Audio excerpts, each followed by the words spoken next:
Alors, je vais essentiellement répéter ce qu'Éric a dit, mais plus clairement. C'est une blague, c'était limpide.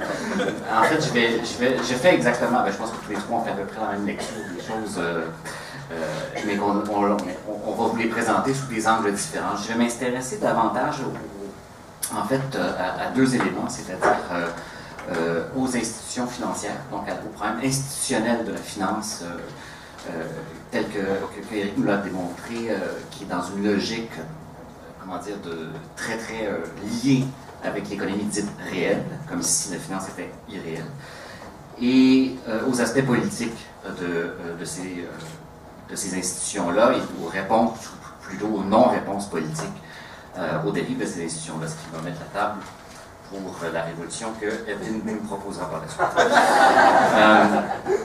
Je vais vous citer un texte, un extrait en fait d'un texte qui est très célèbre. Je vais vous dire après de quoi il s'agit.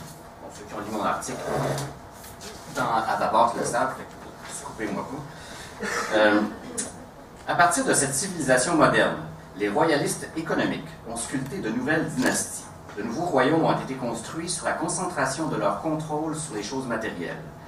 Il n'y avait pas de place au sein de cette royauté pour nos milliers de petits entrepreneurs et commerçants qui cherchaient à faire un usage digne du système américain d'initiative et de profit. Ils n'étaient pas plus libres que le travailleur ou l'agriculteur. Même les hommes nantis honnêtes et progressistes, conscients de leurs obligations envers leur génération, n'ont jamais pu trouver exactement leur place dans ce schéma dynastique des choses. Alors, ce n'est pas un méchant révolutionnaire marxiste qui a prononcé ces mots, c'est Roosevelt, en 1936. Donc, c'était dans un contexte électoral, c'était dans le contexte aussi de la deuxième vague du New Deal, qui a eu des effets fort importants sur le sujet que je vous propose, donc sur les institutions financières. D'entrée de jeu, je vais un peu rajouter sur ce que Éric a dit, en vous démontrant simplement la croissance de cette sphère financière et monétaire, parce que la monnaie a un rôle particulier, le marché monétaire a un rôle particulièrement important. D'ailleurs, vous trouvez cette stat dans mon article, pour ceux qui voudront s'y référer. À partir de, donc comme Éric nous l'a très bien exposé, à partir de la fin de la crise du début des années 90, on passe dans une économie capitaliste financiarisée. Donc, on est dans un capitalisme financier. Entre 1990 et maintenant, même compte tenu du fait des multiples crises monétaires dont va parler Éric, et particulièrement la grave crise financière de 2008, les actifs financiers, donc monnaie, quasi-monnaie, c'est-à-dire les dépôts bancaires, ce genre de choses-là, et surtout, bien sûr, les produits spéculatifs dérivés, ont plus d'un facteur de 125. Ils sont 125 fois plus importants aujourd'hui qu'en 1990, malgré la crise financière de 2008, où on avait l'impression que tout ce beau château de cartes s'était écroulé. En l'occurrence, ça a pris à peu près 3 ans seulement après 2008 pour retrouver des niveaux d'actifs financiers d'avant la crise, pour retrouver aussi les niveaux de profit stratosphériques des institutions financières et surtout de leurs dirigeants et actionnaires principaux. Donc, en moins de 20 ans, la sphère financière s'est multipliée par 125 fois, peu importe. L'ordre de grandeur est tout simplement astronomique. Je ne répéterai pas ce que Éric a dit mieux que je ne pourrais le faire. Cette sphère financière-là n'est pas une bulle, n'est pas une espèce d'univers éthéré, détaché de toute réalité économique et sociale et politique, bien au contraire. En l'occurrence, pas l'éclatement, mais la croissance incroyable de cette sphère financière a eu 3 conséquences, à mon avis. La première est une certaine déconnexion par rapport à l'économie réelle.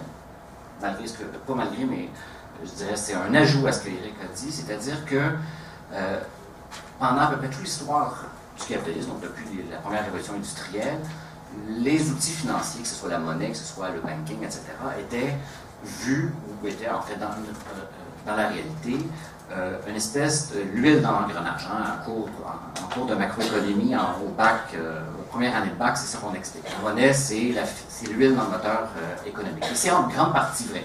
Ce sont des outils qui permettent, qui facilitent les transactions, qui facilitent l'investissement par le crédit, etc. Ce qu'il y a de nouveau, c'est une certaine, et je le dis à nouveau, une certaine déconnexion par ces actifs spéculatifs. Donc, tous ces produits dérivés qui ont été construits, qui ont émergé essentiellement à la fin des années 80 et qui ont explosé depuis le début des années 90. Donc, des produits financiers qui s'accotent sur d'autres produits financiers, qui sont accotés sur d'autres produits financiers, et ainsi de suite, jusqu'à ce que le monde s'en suive. À un point tel où vous avez à la Bourse de Chicago, qui est une des places boursières les plus créatives à cet égard, des produits spéculatifs qui sont basés sur la météo, par exemple. Donc, on va parier, parce que ça n'est rien d'autre que ça, sur la météo à venir. Pourquoi? Ben, pour faire de l'argent d'abord. Donc, c'est de la spéculation pure et simple. On va parier sur un été plus ou moins sec, par exemple.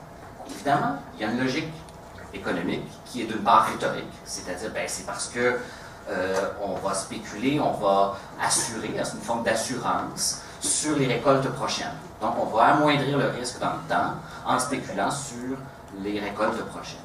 Donc, ça, c'est l'aspect rhétorique. Mais il y a un aspect réel, évidemment, qui est ma deuxième conséquence de cette croissance exacerbée de la sphère financière, c'est qu'une espèce d'asymétrie. La création de richesse financière, quand ça va bien, ne profite qu'à une petite élite. Donc, la classe dominante, dont on parlera davantage, Evelyne, tout à l'heure. Quand ça va bien, ça pompe vers là. Autrement dit, on pompe des énergies économiques, sociales, politiques, némites, vers le profit d'une élite financière. La symétrie, c'est que quand ça va mal, tout le monde paye.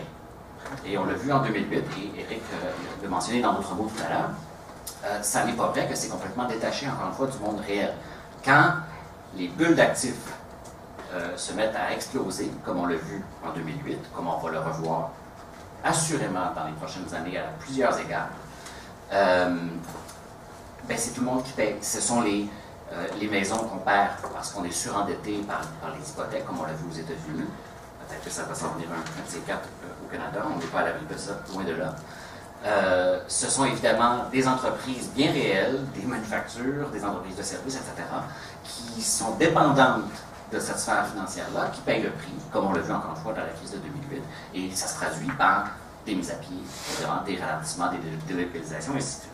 Donc, une espèce d'effet d'escalier positif, entre guillemets, d'enrichissement financier, d'une part, quand ça va bien, et on déboule l'escalier, finalement, d'autre part, quand il y a des crises d'actifs, des crises spéculatives.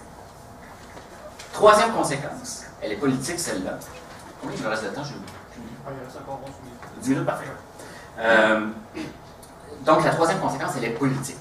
Et je pense que, attends, je ne veux pas influencer la discussion de tout à l'heure, mais je pense que c'est là où tous les trois, on veut vous amener.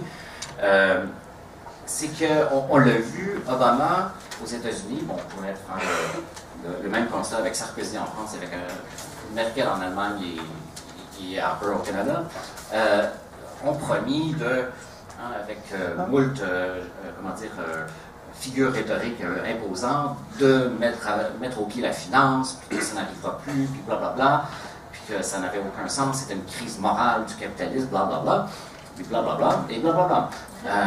Et pourtant, comme je l'ai dit d'entrée de jeu, ça n'a pris que 2 ou 3 ans après la crise de 2008 pour qu'on revienne à la fois en termes quantitatifs, en termes d'actifs et d'enrichissement de profit, etc., à l'avant-crise, mais pas juste en termes quantitatifs, en termes qualitatifs et structurels aussi. Il n'y a rien qui a changé entre 2007 et aujourd'hui. Donc, je ne sais pas si vous vous souvenez, moi je m'en souviens comme si c'était hier, le déclenchement. C'est la première fois qu'on voyait une crise se déclencher de façon aussi évidente. Hein? La faillite de Lehman Brothers, peut-être que quelqu'un l'a déjà fait, mais il y a un texte à écrire ou un livre à écrire là-dessus, dans l'histoire du capitalisme, c'est écrit en page 1, telle date, Lehman Brothers a fait faillite, tout s'est écoulé même. Ça a pris quelques jours. Je disais que personnellement, je m'en souviens très bien parce que j'avais un client à cette époque qui était, pour ne pas le nommer, le mouvement Desjardins. J'ai pas entendu parler de mon client pendant des semaines. La panique était généralisée.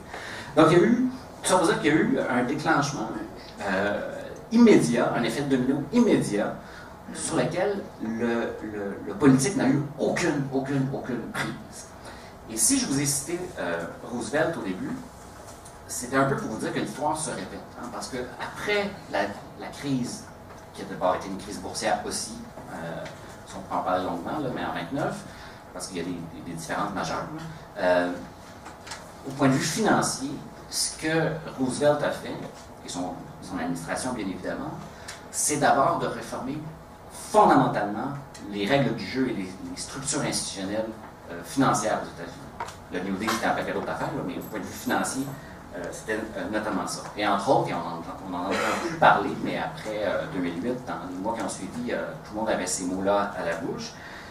Il y a eu la promulgation d'une loi qui s'appelle le Glass-Steagall Act, qui avait, entre autres choses, comme disposition de séparer les activités bancaires pures et les activités d'investissement. Autrement dit, une institution bancaire ne pouvait pas à la fois faire du banking, c'est-à-dire prêter et recevoir prêter à crédit et recevoir des dépôts, et investir dans des bebelles, que ce soit financières ou réelles. Cette disposition institutionnelle, bon ça c'est comme, comment dire, c'est l'image la plus forte, c'est cette loi-là, mais c'est un ensemble de dispositions institutionnelles, a perduré jusqu'à assez récemment. En fait, c'est Bill Clinton qui a mis la hache finale dans ce système-là en 1999. Et pourquoi Bill Clinton a fait ça? Pour permettre à Citigroup d'exister. Citigroup, qui est l'exemple avec Lehman Brothers, le plus pur de tous les problèmes financiers, structurels, institutionnels qu'on vit. Alors, le grand gauchiste Bill Clinton a permis, en fait, de défaire complètement ce qu'on avait comme structure. Bon, c'était comme le coup de hache final, là, ça avait commencé bien avant, bien entendu. En fait, dès la chute des accords de Bretton Woods au début des années 70. Mais grosso modo, des années 30 jusqu'à la fin des années 70, on avait une structure institutionnelle de la finance et du monde monétaire qui était très, très solide, équilibrée, avec plein de défauts, de méchants capitalistes qui faisaient plein de cash, mais structurellement et institutionnellement, elle était relativement équilibrée et saine, cette structure-là. Elle s'est complètement effondrée. On a connu une déréglementation dans tous les pays du monde, y compris au Canada, de façon un peu différente, qui a fait en sorte que cette sphère financière dont je parle depuis tout à l'heure a aimé, finalement, tout simplement. À cette déréglementation, à cet écroulement institutionnel, on a répondu uniquement par des mesures cosmétiques. La mesure cosmétique la plus jolie, ce sont les accords dits de Bâle III. On ne rentre pas dans le détail parce que c'est plate mourir, mais il y a des accords internationaux sur le fonctionnement des institutions financières et bancaires notamment, et plus spécifiquement, je veux dire, qui s'appellent les accords de Bâle. On est à la troisième mouture de ces accords-là, qui ne sont pas tous mis en place encore, et qui visent grosso modo à équilibrer les ratios de liquidité des banques et ce genre de choses-là. Mais ce sont essentiellement des ajustements cosmétiques pour rassurer les marchés, comme on dit, pour rassurer les politiques, ou en fait plutôt leur bander les yeux et leur lier les mains face à ce pouvoir financier extrême, en quelque sorte. Alors, autrement dit, contrairement à ce qu'il avait promis, Obama, mais aussi, comme je le disais tantôt, Sarkozy, Merkel et les autres, n'ont d'aucune manière restructuré le système financier et on est aujourd'hui exactement au même endroit qu'on est depuis le début des années 90. Je ne prendrai pas tout mon temps de toute façon, je préfère les échanges. Qu'est-ce que je voulais conclure là-dessus? Là, c'est ça. Or, cette réalité-là, elle n'est pas nouvelle. Hein? La structure institutionnelle et politique est relativement nouvelle depuis le début des années 90, mais c'est une tendance, c'est la lecture que j'en fais, c'est une tendance naturelle du monde financier à s'hypertrophier et à se créer comme il se crée présentement. Je parlais du Glass-Steagall Act de 32, 6, enfin, des 30, mais on peut remonter en fait au milieu du 19e siècle. Il y a une doctrine qui s'appelle la doctrine Germain, du nom de son auteur, qui était en fait le président du Crédit Lyonnais, la grande banque française, en 1884, qui avait déjà institutionnalisé cette séparation, par exemple, entre les activités bancaires et d'investissement, pour répondre à des crises qui remontent jusqu'aux années 1840. Ce système-là s'est effondré avec la Première Guerre mondiale, a permis l'émergence de la bulle spéculative qui a amené le crash de 29. On a mis en place des mesures coercitives. Donc le politique, pour utiliser une expression à la mode, a mis ses culottes. Les politiques ont mis le point sur la table parce qu'ils avaient la capacité de le faire, parce que le monde financier s'était effondré, donc pour le reconstruire. Et donc, là on est encore dans la même situation, à la différence près que le monde financier ne s'est pas écroulé en 2008. C'est ça la grosse différence. Alors, c'est pas pour rien qu'Obama n'a pas pu rien faire. C'est pas parce que c'est un menteur ou un flambeau, c'est qu'il est incapable de faire quoi que ce soit face à la puissance institutionnelle et au pouvoir de cette élite financière-là. Mais au-delà du pouvoir de l'élite, des méchants capitalistes financiers, c'est institutionnellement ancré cette force de pouvoir-là de façon tellement profonde que les politiques n'ont plus d'emprise, en quelque sorte, et de capacité à changer les choses institutionnellement. Alors, quelle sera la solution? Elle ne sera donc que politique. Comment elle pourra émerger? Je dois vous avouer que je ne sais pas trop.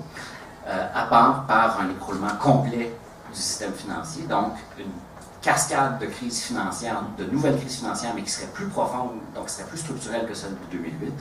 Je vois difficilement comment on pourrait y arriver. Donc, vive la crise pour pouvoir changer les choses.